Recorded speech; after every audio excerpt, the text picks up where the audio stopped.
Hello there, Ton here, with a review of Pride of Baghdad, published originally in 2006.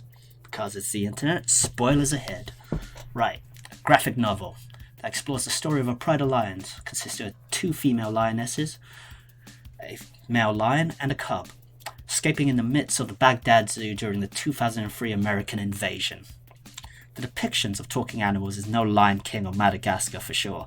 I mean, the artwork is great, and the story can be followed. You can really enjoy this on so many different levels, from a simple story of escape and survival to however deep you want to get with the ideas of freedom, politics, social divisions, etc., etc. I'd say the notions of freedom versus comfort and the confines of being in a zoo form a big part of this. The idea of, a zoo being a form of a prison for animals, where we go and visit and gawk at them, where really, should they be out there free? Now, there can most likely be interpretations to the themes and symbolisms presented. I mean, early on, we see a depiction of how savage the wild really is. It's with the eldest lioness having a version of the Vietnam Savannah flashback.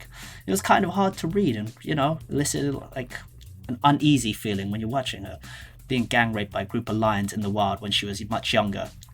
This explains her aversion to the notion of escaping the zoo, where she is safe, fed, and does not have to deal with the struggles of being in the wild.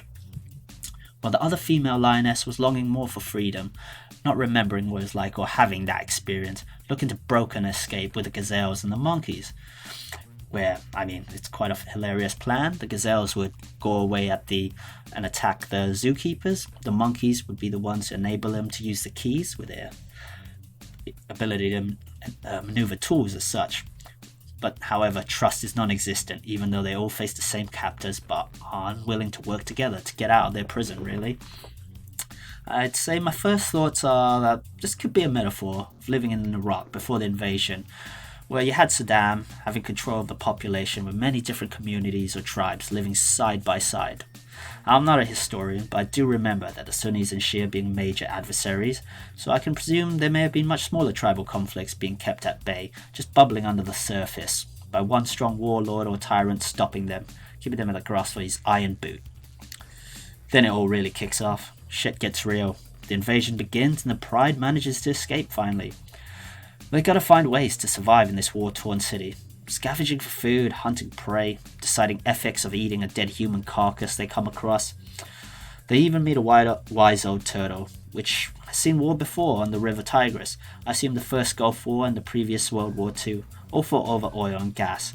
Again, you can take it as deep as you want. You get depictions of the old world, the old Persian Empire as well, with statues used to lay ahead.